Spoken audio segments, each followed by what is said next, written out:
লেখাপড়ার দিকে উন্নত হবে, খাদ্য পাবে, সব কিছু পাবে, কিন্তু আমরা সেটা কোথায় পেলাম? দুঃখজনক। কিন্তু হাল ছাড়লে হবে না।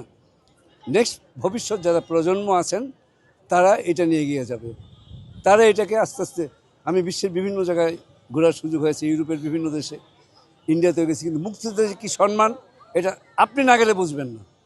এই দেশের সম্মান নেই।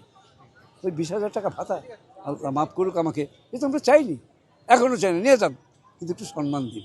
100 জনের ভিতরে ম্যাক্সিমাম 30, 40, 50 জন ছিলাম যারা শিক্ষিত শ্রেণীতে পড়ি, বাদ বাকি সবাই তো গ্রামের কৃষক শ্রেণীর, জেলে তাঁতি, তারা মুক্তিযুদ্ধ করেছেন আমাদের সাথে, তারা তো বেশিরভাগ, তারা তো এখন খুবই কঠিন অবস্থায় আছে। এই 20,000 টাকা থেকে আর ওষুধও হয় না অনেক সময়, কিন্তু কিছুটা হয়েছে, কাজ যে হয়নি তা না, এটা আমি বলবো না। শিয়া বাটার ও ভিটামিনে সমৃদ্ধ লিলি বিউটি সোপ, তারুণ্যময় উজ্জ্বল ত্বকের জন্য।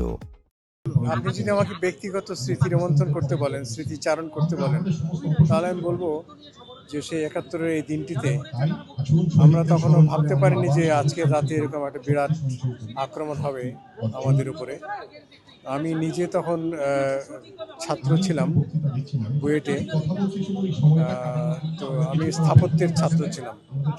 আমি সেদিন রাতেও আমাদের এক শিক্ষকের এক ফরমাইশি কাজে তার বাসায় গিয়েছিলাম ধানমন্ডিতে, রাতে ফিরে এসেছি।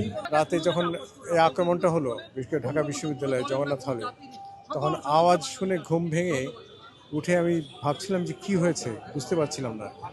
পরদিন ভোরবেলায় যখন জানলাম যে এত বড় হত্যাকাণ্ড ঘটে গেছে আর কি, তখনই ভেতরে মনে হলো যে এটার প্রতিবাদ করা দরকার।